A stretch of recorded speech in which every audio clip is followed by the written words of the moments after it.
Ang kwento ni Tomby. Ang kwentong ito ay hango sa totoong buhay. Mula ito sa isa nating tagapakinig. Naitago na lang natin sa pangalang Kael.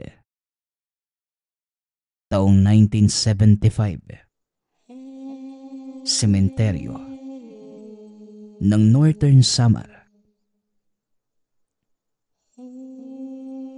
Panahon ng tag-ulan sa baryo kung saan kasalukuyang nagbabakasyon si Kael.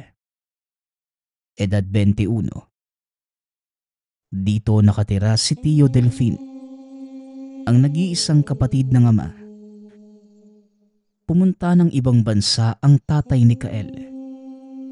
Kaya sinubukan ngayon ng binata ang buhay probinsya kung magugustuhan niya. Wala na din siyang ina at walang kamag-anak sa Maynila. Mabuti naman iho. Pumayag ka sa suhestyon ng tatay mo na subukan muna dito. Hindi naman sa sinasabi kong pangit ang lugar ng nanay mo sa Mindanao. Pero bigyan mo din ng pagkakataon itong simpleng baryo kung saan lumaki ang tatay mo. Siguradong magugustuhan mo din dito. Wika ni Tio Delfin. Maraming salamat po, Tio, ha. Sabi nga po ni tatay madami daw akong pwedeng gawin dito. Huwag po kayong mag-alala, ha. Hirap din po kasi ako makipag-usap sa mga kamag-anak ni nanay. Hanggang ngayon, galit pa din sila kay nanay kahit wala na siya. Tugon ni Kael. Mangyaring magkaiba ang paniniwala ng angka ng ina at ng ama. Subalit mas pinili ng ina ang buhayin siya at sumama sa Maynila. Isang mortal na kasalanan sa angka na pinagmula ng nanay. Dahil dito, bagamat makailang beses na niyang nakausap ang mga tiyahin at pinsan, alangan pa din siya. Dahil na din sa mga karanasan ng mga magulang na naikwento sa kanya ng ina. O sige na, dalhin mo na yung mga gamit mo sa kwarto mo at mamaya handa na ang pananghalian. Nagluto ko ng ginataang suso. Abay, paborito mo daw yun, sabi ng tatay mo . Wika ng tiyuhin. Talaga ho? Ayos . Sana lang po may karayom kayo para makarami ako. Sige po, Tio.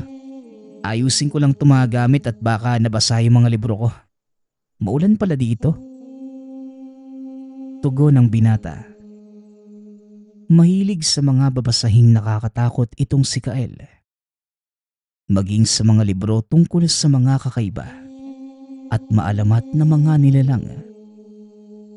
Bata pa lamang, nakakarinig na ito ng mga kwento mula sa tatay tungkol sa mga kapre, tikbalang, at iba pang mga elemento ng kalikasan. Dahil doon, kaya't naengganyo din siya sa pagbabakasyon sa Samar.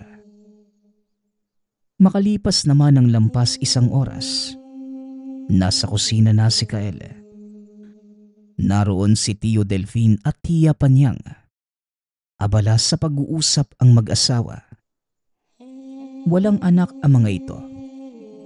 Ngunit meron silang kambal na ampon. Sila Lauro at Lara. Mga anak ng kanilang kaibigan na nasawi sa isang pagnanakaw. 5 taong gulang pa lamang ang magkapatid ng kupkupin nila ito. Pinsan, dito ka sa tabi ko. Huwag ka dyan tatabi kay Lauro. Siguradong mauubusan ka ng ulam sa katakawan yan . Wika ni Lara. Naku, huwag kang maniwala dyan, Kael. Naghahanap lang yan ng kakampi . Tatandaan mo, Kael, mapanlin lang ang mga babae. Kaya mag-iingat ka, ha? Wika naman ni Lauro, kasabay ng pandidilat nito ng mata sa kanyang kapatid. Shh! Sige na, tama na yan. Baka sa away na naman yan mauwi. Magsikain na tayo. O Kael, eto ang kanin. Kumain ka ng madami at nang magkalamang ka naman. Ang payat-payat mo, iho. Ganyan ba ang uso sa Maynila ngayon? Tanong ni Tia Panyang. Masasabing malusog ang pamilya nila Tio Delfin. May katabaan itong Ginoo maging ang asawa. Siyempre, kahit ampun lamang ang magkapatid, pareho itong lumaki sa pag-aalaga at pagmamahal ng mag-asawa. Nang matapos naman silang kumain, nasa may balkonahe lamang itong si Kael. Pinagmamasdan ang ulan sa labas na tila isinasayaw ang mga dahon sa saliw ng musikang hatid ng bugso ng hangin. Ang lakas ng ulan, no? Huwag kang mag-alala. Titila din yan. At kapag tumila na yan, mangunguha tayo ng mga kabute sa gubat. Sigurado ako magugustuhan mo yon. Wika ng tiyuhin. Sige ho, Tiyo. Gusto ko po yan. Parang naaalala ko nga yan na naikwento sa akin nila tatay. Tiyo, maalala ko nga lang pala. May naikwento sa akin kasi itong si tatay dati. Tungkol sa isang lumang sementeryo dito sa inyo. Alam niyo na po, gusto ko lang pasyalan kung hindi pa po ginigiba. Tanong ni Kael. Bakit pinsan? Mahilig ka ba sa mga ghost hunting? Alam mo, sabi ni tatay meron daw talaga dyan multo. Sabat ni Lauro. Hindi naman insan. Gusto ko lang malaman yung pakiramdam ng nasa isang lumang sementeryo. Tahimik at walang tao tapos alam mo na maraming taong nakalibing doon. Parang ang ganda lang sa pakiramdam. Wika ni Kael. Ang weirdo naman ang gusto mong gawin, insan. Mamaya makakita ka pa doon ng aswang. Hindi mo ba alam? Sa probinsya, maraming aswang. Isa daw yung sementeryo sa paborito nilang puntahan para sa mga kalansay na mga nariyan. Wika ni Lara. Ano ka ba, Lara? Hindi naman kumakain ng buto yung mga aswang. Laman ang gusto ng mga yon. Baka yung aswang na balbal ang sinasabi mo. Dapat nasa bagong sementeryo siya. Mga nabubulok na laman ng tao ang kinakain nun . Wala pa ako nabasang uri ng aswang na kumakain ng buto. Nakita nyo na. Sinabi ko naman sa inyo, maraming alam sa mga ganyang nilalang itong si Kael. Kahit noong bumisita kami sa kanila noong elementarya pa lang to, panay horror comics na ang binabasa. Kaya hindi nyo matatakot yung pinsan nyo. Baka mga multo pa ang magtago sa kanya. Pagbibida ni Tio Delfin kay Kael sa mga anak. Basta iho, mag-iingat ka sa mga paggala mo dito ha. Hanggat maaari. Ipaalam mo sa akin o sa Tia Panyang mo kung saan ka pupunta. Alam mo na, malawak ang kakahuyan dito.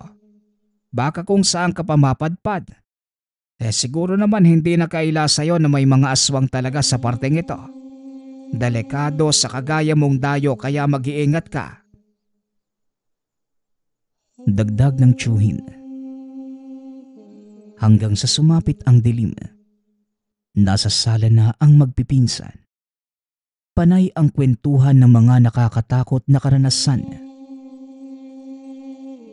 Alam mo, Kael, yung kwento ng tatay mo tungkol sa tikbalang, kaming dalawang nakaranas nun. Isang gabi kasi, namingwit kami ng tatay mo sa isang lawa malapit dito. Ang kaso nawili kami sa dami ng huli kaya hindi namin namalaya na magtatakip silim na pala. Saka pa lamang kami nagumpisang maglakad pa uwi. Ang kaso, Dahil nga sa mapuno pa dito noon.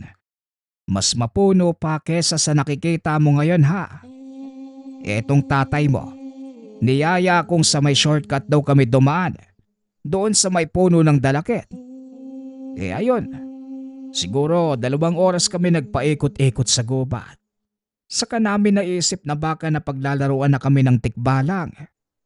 Sa kakaikot sobrang pagod at antok na kami hanggang sa napiko na itong tatay mo. Bigla pa namang sumigaw at galit na galit. Hinahamon yung tikbalang. Maya-maya nga lumabas yung tikbalang mula sa puno ng dalakit. Sinong mag-aakalang sobrang laki pala nun? Parang kasyang-kasya nga kaming dalawa sa bunganga habang tumatawa. Pero itong tatay mo abay matapang. Binato ng isda yung tikbalang kaya nagalit lalo sa amin. Pero dahil doon nakawala kami sa ilusyon niya. Pagkatapos, pareho kaming nilagnat ng napakataas. Mabuti na lang at yung lolo mo may alam sa panggagamot kaya kagad niyang nakontra yung bate ng tikbalang. Ayun, panay palo sa puwet kaming dalawa nung gumaling kami. Wala daw matinong tao ang maiisipang batuhin ng isda ang isang engkanto, maliban sa tatay mo. Pagsasalaysay ni Tio Delfin. Napuno ng tawanan ang sala. Imbes na naging nakakatakot ang dating. Naging komedya ang kwento ni Tio Delfin kay Kael. Magkukwento pa sana si Tio Delfin nang mamatay ang ilaw dahil sa biglaang pagbugso ng hangin. Mga anak, isara nyo na ang mga bintana. Isara mo nga rin yung pinto, Delfin. Gabi na. Sino ba bang inaantay mong pumasok dyan? Masama ang mag-iwan ng pinto na bukas sa gabi. Wika ni Tia Panyang. Mapamahiin ang ginang. Madami itong alam sa mga bawal at hindi dapat gawin lalo pa tuwing gabi. Bandang 10:00. Nakaramdam na ng antok ang mga pinsan. Maging ang tiyo at tiya ay natulog na din. Naiwang mag-isa si Kael sa sala. Balak pa sana niyang buksan ang pinto para naman malanghap ang malamig na simoy ng hangin. Kaso, naalala niyang ipinasara na nga pala ito ng tiyahin. Walang ibang magawa si Kael, kundi pumasok na din sa kanyang kwarto. Nagulat siya nang nakalimutan niya palang isara ang bintana ng silid. Bagamat may bakal na harang naman sa labas, pumapasok pa din ang lamig at ang isa pang labis na ikinagulat nito. Nang akma na niyang isasara yung salamin ng bintana, nakakita siya ng isang ulo na biglang tila yumuko at nawala. Nasa gilid ito ng bintana. Mabilis ni kinandado ni Kael ang bintana at siniguradong hindi ito mabubuksan. Kasabay ng paghawi ng kurtina upang takpan ito. Sigurado si Kael, ulo ng isang nilalang yun nakita niya. Nakakatakot ito. Nakasisigurado siyang hindi ito ulo ng isang tao. Baka guni-guni ko lang. Medyo pagod din ako sa biyahe. Ang mabuti pa, matulog na lang ako. Baka kung ano pang makita akong sunod sa bintana. Wika ni Kael sa sarili. Hindi sanay ang binata na walang ilaw kapag natutulog. Pakiramdam niya na kapag ganun madaming matang nakatitig sa kanya. Subalit wala naman siyang pagpipilian. Madilim sa bahay ng tiyuhin. Maya-maya pa, nang papikit na ang mga mata, nakarinig naman siya ng nabasag na tasa sa kusina. Kagad itong napabalikwas at binuksan ang pinto upang tignan kung anong dahilan ng pagkabasag ng baso. Umaasa siya na baka multo na ito. Subalit nang makalabas, naroon na din ang tiyo at tiya at inaalalayan si Lara. Pasensya ka na, Kael, ha. Ganyan talaga kung minsan si Lara, lalo na kapag pagod. Naglalakad ng tulog kaya lagi niyong sisiguraduhin nakakandado yung pinto. Mahirap na at baka kung saan pa ito makarating kapag nabuksan niya yan. Dili ni Tio Delfin. Naiintindihan niya ang sitwasyon. Lubhang mapanganib kay Lara ang ganong kalagayan. Mabuti na nga lang at nasa liblib silang lugar. Dahil kung nasa matao, kung hindi siya madudukot ay masasagasaan naman ito. Ngunit bukod doon, ang banta sa seguridad ng buong mag-aanak sa oras na maiwang bukas ang pinto. Nang maipasok naman sa kwarto itong si Lara, aktong pabalik na sana si Kael sa kwarto. Nang mapansin ang nilalang na nakita kanina, nakasilip sa may bintana malapit sa pinto. Dahil nakasara naman ito ay kagad na lamang siyang pumasok sa kwarto at nagtalukbong ng kumot. Yun ang unang beses na makakita siya ng ganong nilalang. Payat, mahaba at tila napapanot na buhok. Maitim at tila kumikintab ang katawan dahil sa liwanag ng lampara na nasa sala. Nahirapang makatulog si Kael, hindi dahil sa takot siya, kundi dahil gusto niyang siliping muli ito at kabisaduhin ang itsura. Ngunit hindi niya ginawa dahil sa nag-iingat ito. May ilan sa mga nabasa niya na kung sakaling isa itong aswang, may kakayahan itong magmanipula ng isipan ng isang biktima. Naisip niya na baka maya-maya pa, kapag nakita niya ito muli, mapas sa ilalim siya sa itim nitong kapangyarihan.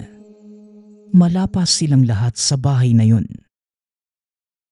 Kaya hirap man sa pagtulog, ipinikit na lamang niya ang mata at buong sikap ng nag-isip ng ibang bagay na magpapaantok sa kanya. Nang halos tila patulog pa lamang ang diwa, narinig na niya ang tiyuhin na humahalakhak sa kusina. Umaga na pala, bandang 6:00 at wala ng ulan. Nagtatawanan ang mag-anak habang ikinikwento kung paanong naglalakad si Lara papunta sa lababo at aktong maghuhugas habang tulog. Kaya nabasag ang paboritong tasa ni Lauro. O gising ka na pala, Kael. Halika na't magkape ka. Tumila na ang ulan. Siguradong marami tayong makukuhang kabute sa gubat. Huwag kang mag-alala. 3 naman tayo ni Lauro na magpupunta doon. Kung papala rin, dadaanan natin yung puno ng dalakit kung saan namin nakita yung tikbalang. Wika ni Tio Delfin. Dahil sa narinig, biglang natuwa si Kael.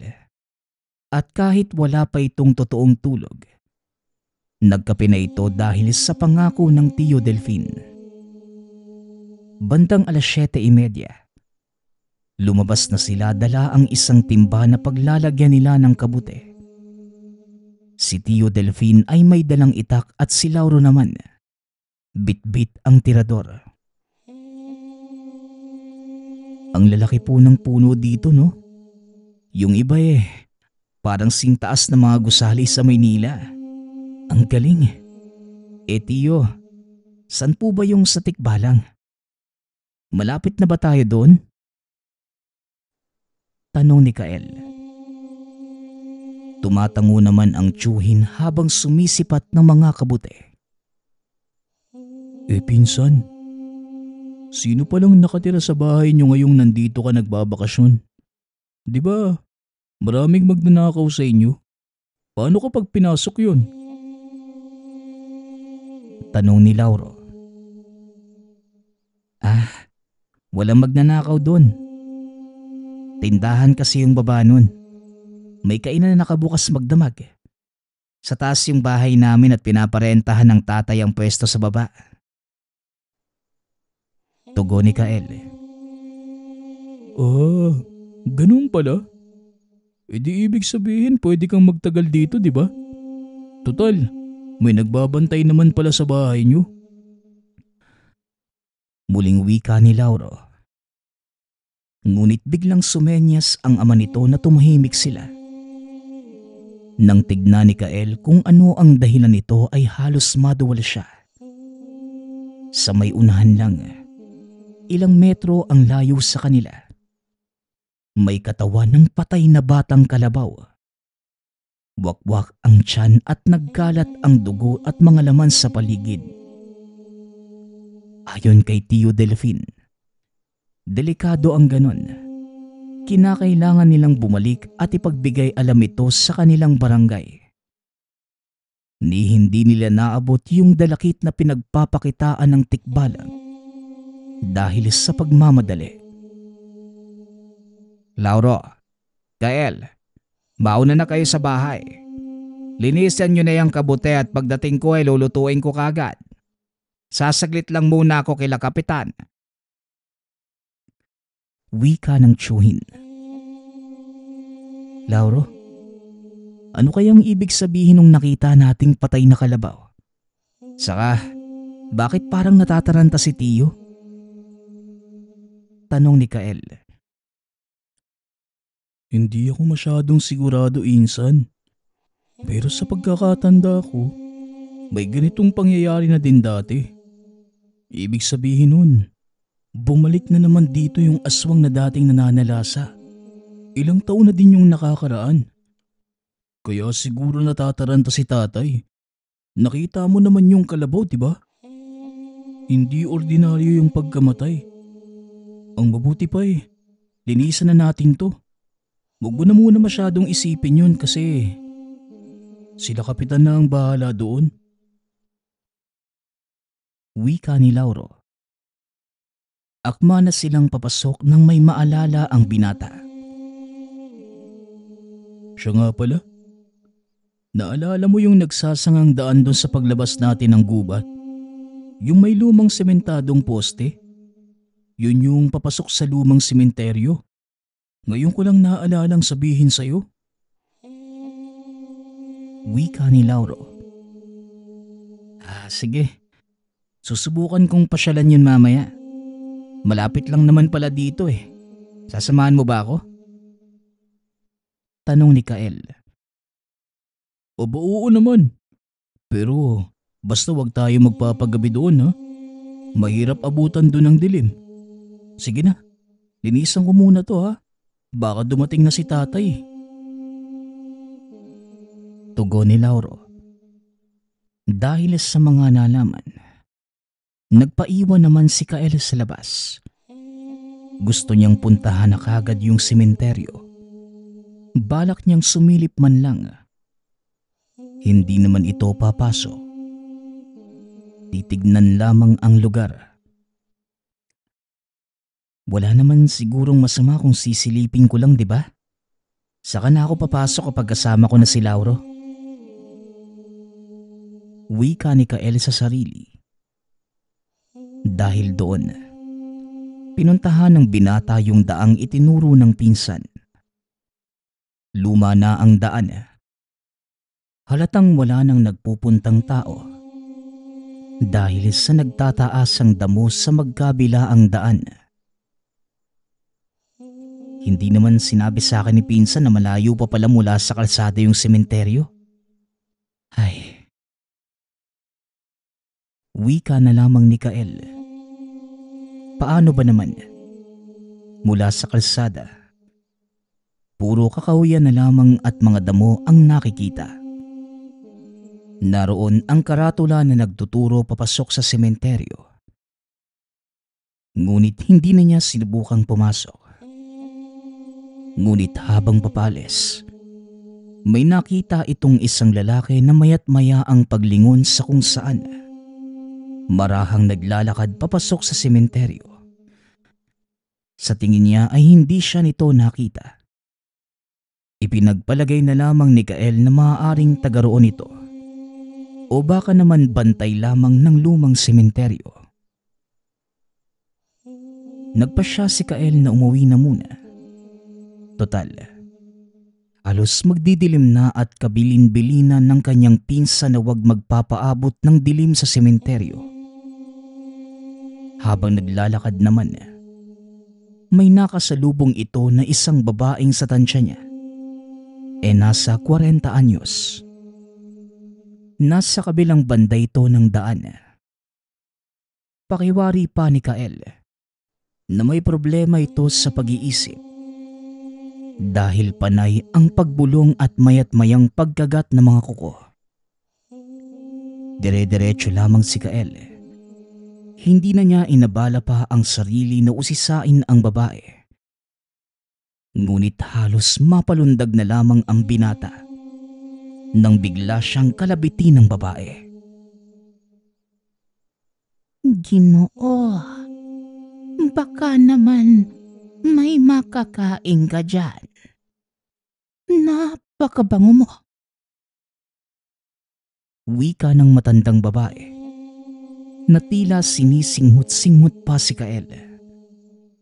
Sa gulat naman ng binata ay napatakbo na lamang ito habang nagsasabi na wala siyang pagkain.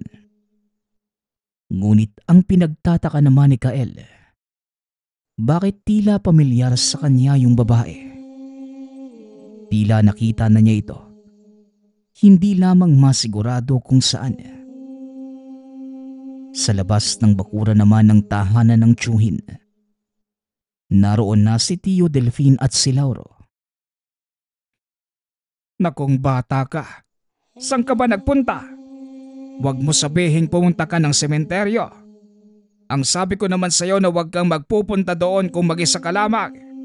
Mamaya nakasalubong mo pa doon yung bantog na si Yolanda. Bale-balitang narito na naman sa barangay natin ang aswang na yon. Wika ni Tio Delfin.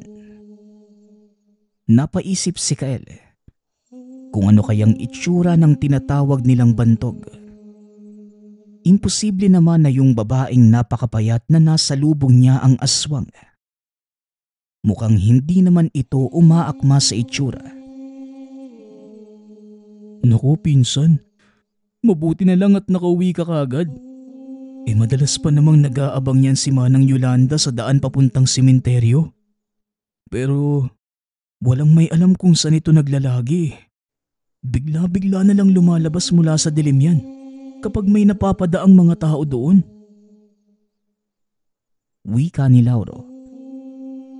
Ngunit labis ang pag-aalala ng mag-ama nang ilarawan ni Kael yung babaeng nakita niya na nagawa pa siyang kalabitin at hinga ng pagkain.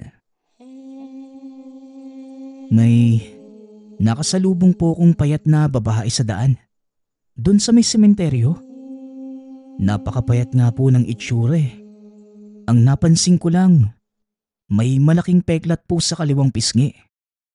Parang nahiwa po ng itak eh. Imposible namang yun yung aswang, di ba? Napakapayat saka nang hihingi pa nga sa akin ng pagkain. Wika ni Kael. Dahil sa mga narinig, kagad pinapasok ni Tio Delfin ang binata. Mag-alas 6 na mga sandaling yun. Halos papadilim na at nakakasigurado ang tiyuhin na ang nakausap nito ay ang mismong bantog. Iho, gusto kong magbabaong ka palagi ng luya sa bulsa mo kung sakaling lalabas ka. Hindi mo kabisado ang lugar na to, lalo na ang mga nakakausap mo. Alam mo bang yung nakasalubong mong babae kanina? Siya si Yolanda. Siya lang ang tanging babaeng may malaking peklat sa muka. Gawa ng itak na ginamit sa kanya ng kanyang mga kamag-anak noong nahuli itong kinakain yung pamangkin niya. Kaya ikaw, Kael, huwag ka nang makapunta-punta sa may lumang sementeryo ha. Ako ang malalagot sa tatay mo kapag may nangyaring masama sa'yo. Wika ni Tio Delfin. Ngunit imbes na sumunod sa tiyuhin, bagamat takot itong si Kael, mas lalo siyang naging interesado na puntahan yun. Bata pa lamang, pangarap na niyang makakita ng aktwal na aswang. Kinagabihan naman, pagkatapos ng hapunan, "Insan, pwede mo ba akong samahan sa sementeryo bukas? Kahit isang beses lang. Pangako, titigil na ako. Gusto ko lang talagang makita yung itsura ng loob. Tsaka malay mo, makita pa natin kung saan yung lungga ng aswang. E di pwede nating ipaalam kay Tio nang mahuli na nila." Wika ni Kael upang makumbinsi ang pinsan.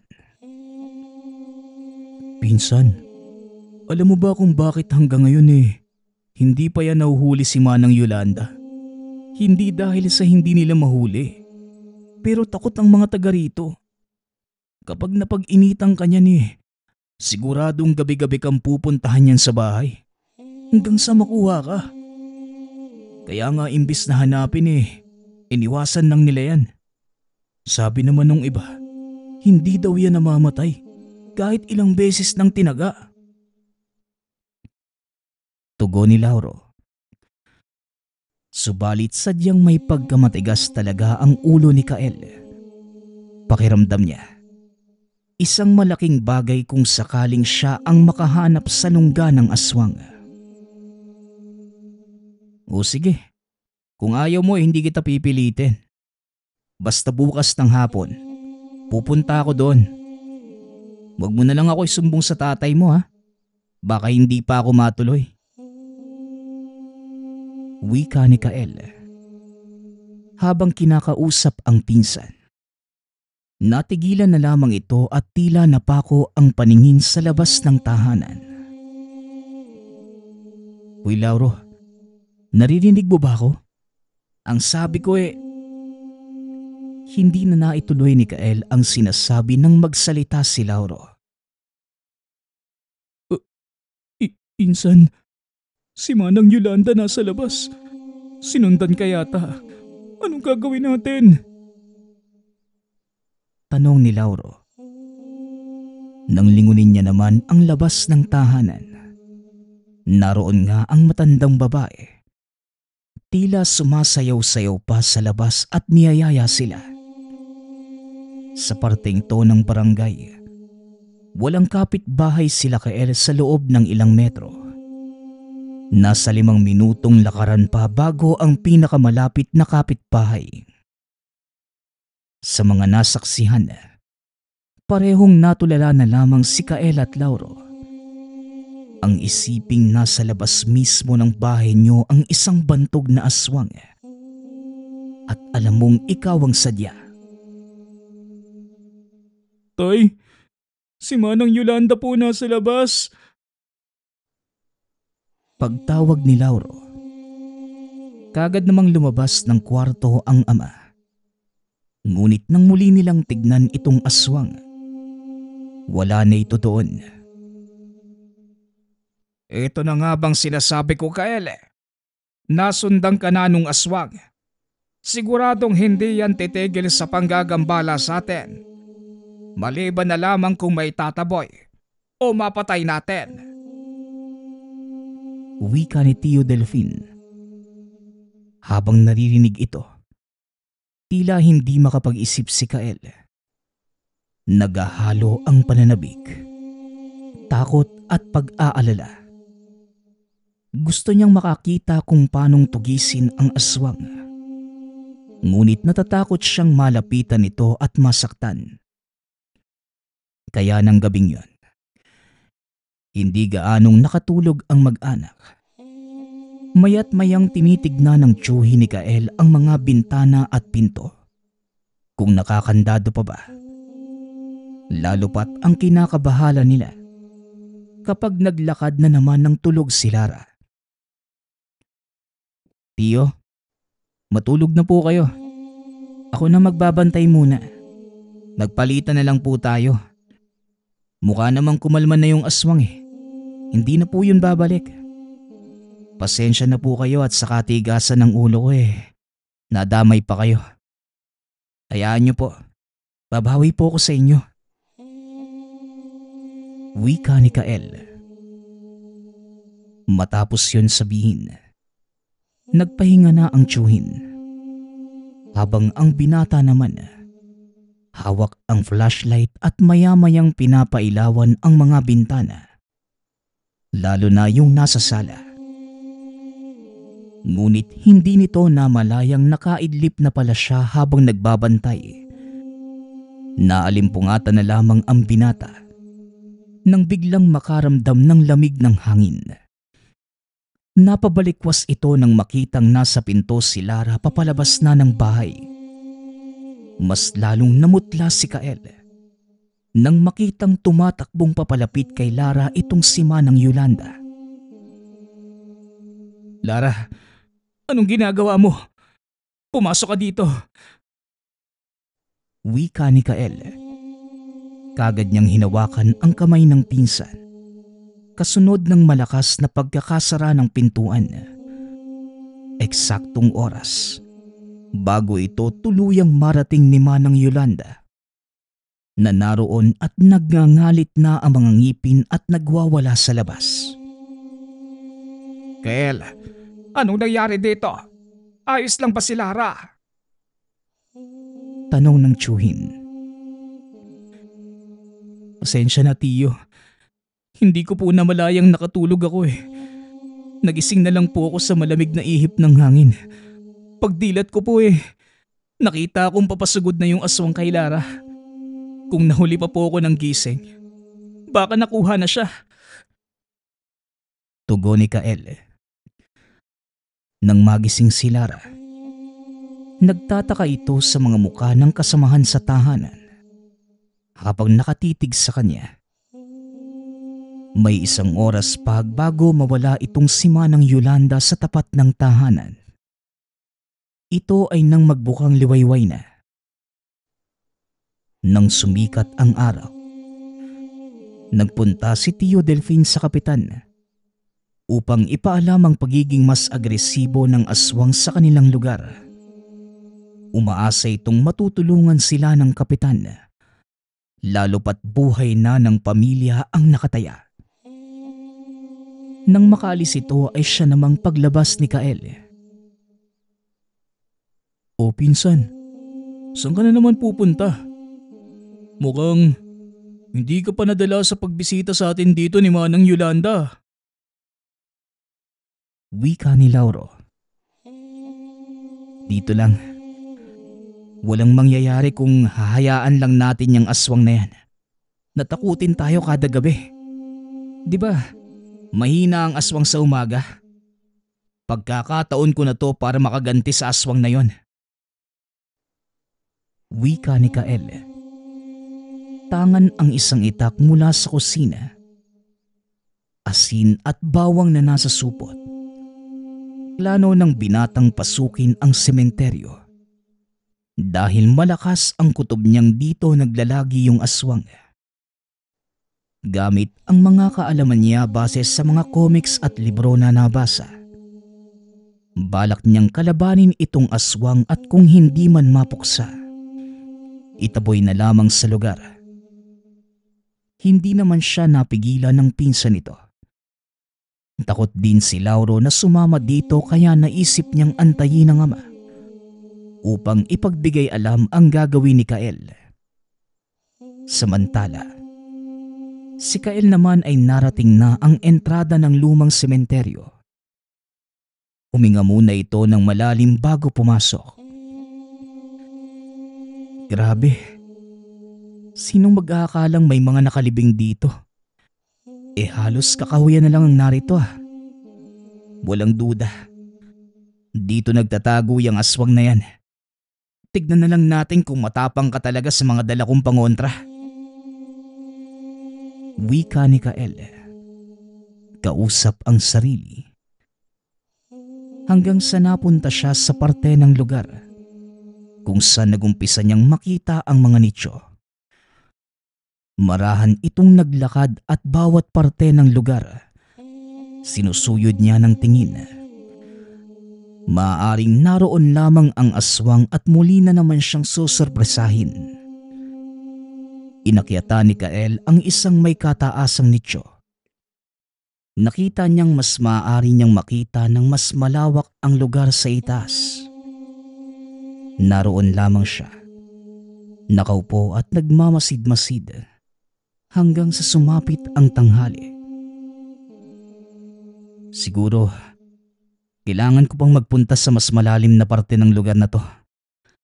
Baka sakaling may makita ako doon bago pa magtakip silim. Wika ni Kael sa sarili. Ngunit nang akma na siyang pababa, bigla naman itong may nakasalubong na isang lalaki. Hindi naman sinasadyang sa bigat nila at sa kalumaan ng mga nicho. Bigla itong nagiba.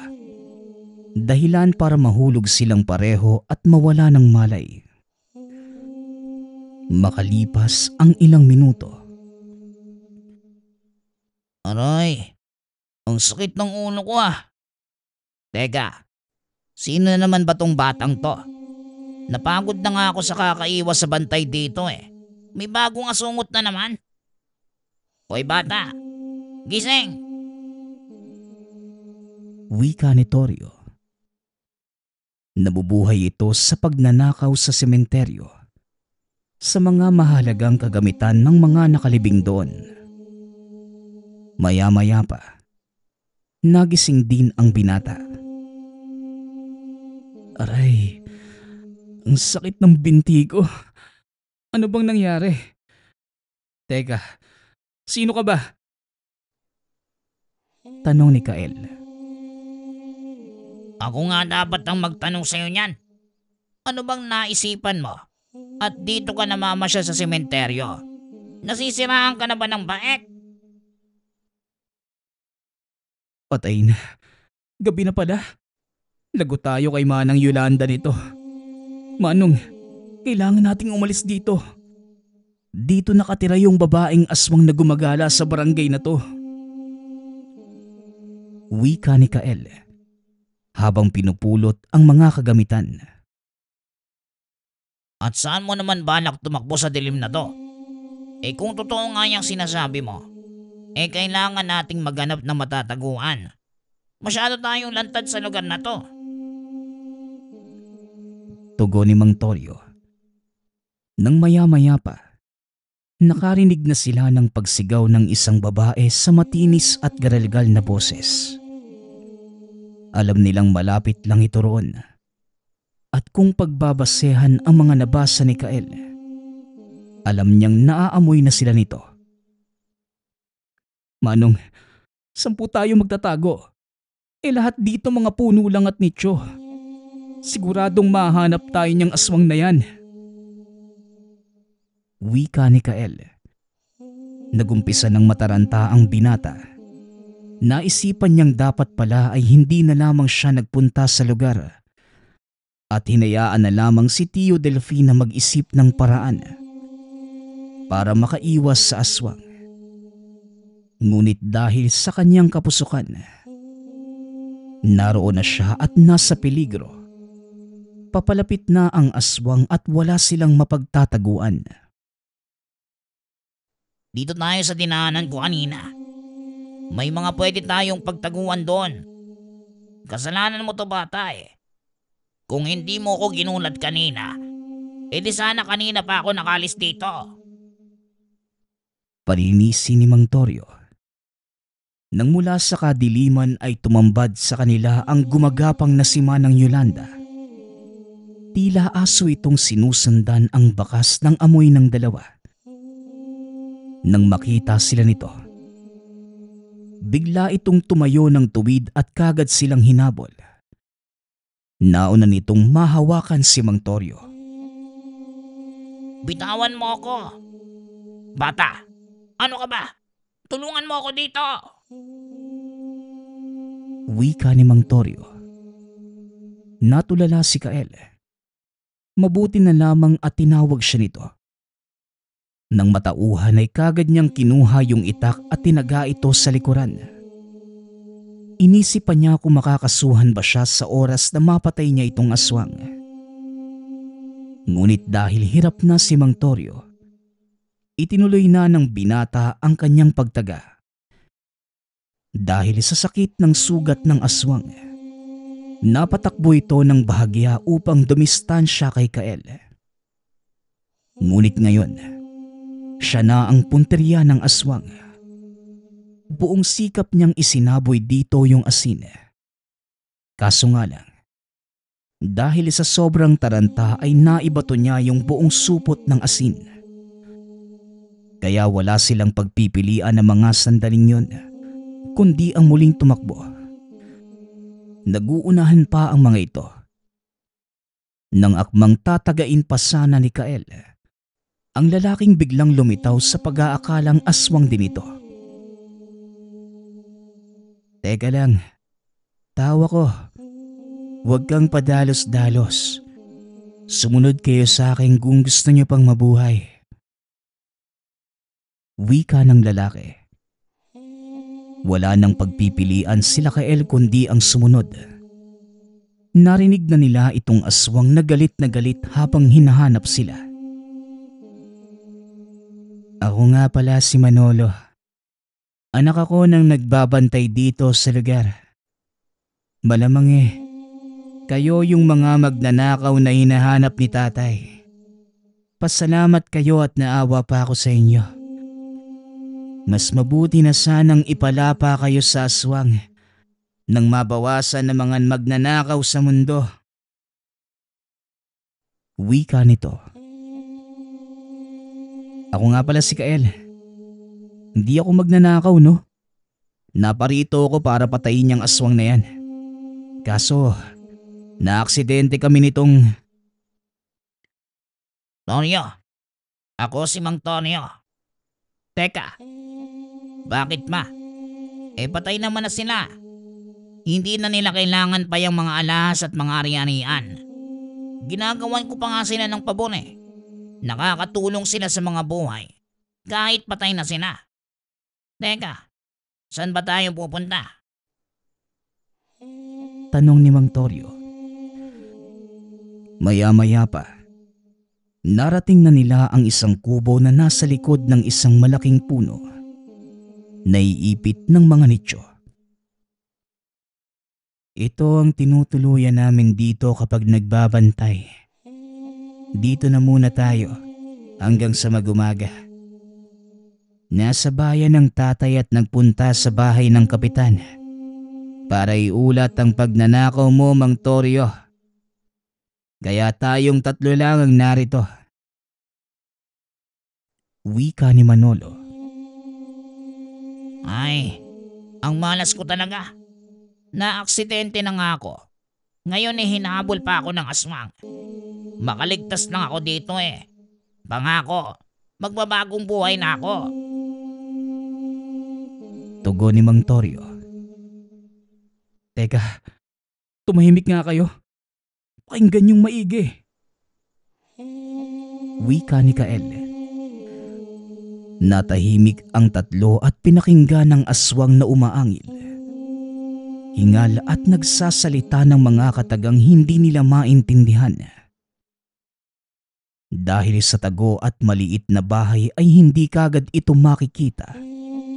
Idagdag mo pang napakalakas ng halimuyak ng mga bulaklak ng puno. Kaya hindi kagad sila maaamoy ng aswang. Tahimik nilang inaantay na makalampas ang aswang. Subalit nasurpresa na lamang sila nang may biglang bumagsak na mabigat na bagay sa bubong nito. Maya-maya ay nakita nilang naroon na yung aswang. Ano nang gagawin natin? Abay, anong malay ko? Magnanakaw lang ako. Tugon ni Mang Torio. Huwag kayong mataranta. Hindi basta-bastang makakapasok yan. Dahil sa mga tinik ng alambreng nakaharang, huwag na huwag kayong lalabas. At siguradong kayo ang susugurin yan. Wika ni Manolo. Naroon lang ang aswang at nakatungtong sa isang nicho. Nakatitig sa kanilang tatlo at inaantay silang lumabas. Dito nakita ni Kael nang malapitan ang itsura ng aswang. Bagay na matagal na niyang pinapangarap. Ngunit ngayon, naging isang bangungot para sa kanya. Ang tanging pag-asa lang nila, ang ipagdasal na wag masira yung bakod na gawa sa alambre at kahoy. Dahil kung magkataon, siguradong makakapasok na yung aswang. Mabuti na lamang at maya-maya pa, nakarinig na sila ng mga pagsigaw.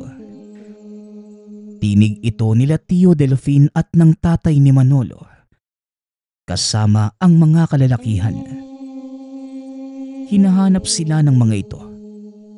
Subalit papaano ba silang tatakbo kung nakaabang naman yung aswang sa kanila? Wala silang nagawa kundi ang sumigaw ng sumigaw na lamang, hanggang sa marinig sila ng mga ito. Teka, may posporo ba kayo? Tanong ni Kael. Naalala nito na may dala siyang kerosene. Balak niya kung sakaling matalo niya sana yung aswang, kagad niya itong susunugin. Kaso nga lang, tila nawala yung posporo niya nang mahulog sila ni Mang Torio. Mabuti na lamang, meron itong si Manolo. Ang ginawa ni Kael ay tinali niya yung damit niya sa isang mahabang patpat. Binuhusan ng gaas. Matapos yun ay initsa niya ito sa kumpol ng mga dahon ng nyog na nasa labas, upang makatawag ng pansin sa mga taong naghahanap sa kanila. Subalit nahablot naman siya ng aswang nang gawin niya ito. Dahilan para mailabas siya ng aswang sa pinagtataguan. Hoy bata, tumakbo ka na. Bisan mo. Sigaw ni Mang Torio. Mabilis naman itong kumaripas ng takbo papunta sa pinagmumula ng boses ng tiyuhin. Tanaw na niya sa unahan ng mga ilaw. Ngunit sa likod niya naman ay mabilis nang nakahabol si Manang Yolanda. Tila tuwang-tuwa na sa wakas, mahuhuli niya na si Kael. Halos lumuwa na yung lalamunan ng binata sa kakasigaw sa paghingi ng tulong. Mabuti na lamang, nakaabot na siya sa mga kalalakihan. Ngunit puno na ito ng mga kalmot sa likuran dahil sa mga pagtangkang paghablot sa kanya ng aswang. Kael, ayos ka lang ba? Ano bang pumasok sa kokote mo at nagpunta ka dito ng mag-isa? Wika ni Tio Delfin. Hinabol na mga kalalakihan itong si Manang Yolanda. Makikitang nagliliparan ang mga sibat habang mabilis na tumatakas ang aswang. At maririnig pa ang pagtawa. Subalit, isang sibat ang tumama sa dibdib ng aswang. Matapos yon, nalaglag ito sa napakalakas na apoy, dulot na mga nakatambak na tuyong dahon ng nyog. Hindi sinasadyang dito siya bumagsak dahil sa tama niya. Wala nang nagawa pa ang mga tanod. Kasamang natupok sa apoy itong aswang. Maaring nabiguman si Kael sa planong pagpatay niya sa nilalang.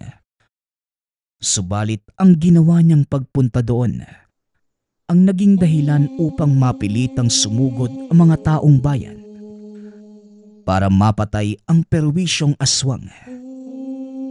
Nang puntahan naman nila ang kinaroroonan ni Manolo, tanging ang binata na lamang ang naroon. Hindi na nila nakita pa si Mang Torio. Matapos ang insidenteng yon, nakilala si Kael sa barangay bilang si Kael na Hibang. Dahil sa pagiging padalos-dalos nito, magkagayunpaman, nakuha niya ang galang ng mga tao dahil sa kanyang katapangan. Kalaunan, natapos na rin ang bakasyon. Nagbalik na ito sa Maynila. Baon ang kanyang kakaibang karanasan sa probinsya ng tatay. At sa nilalang, bantay sa lumang sementeryo. Nagpapasalamat nga pala ako sa lahat ng sumusuporta sa ating channel. Nawa ay patuloy niyong suportahan at pakinggan ang ating mga kwento. Hanggang sa muling pakikinig. Paalam.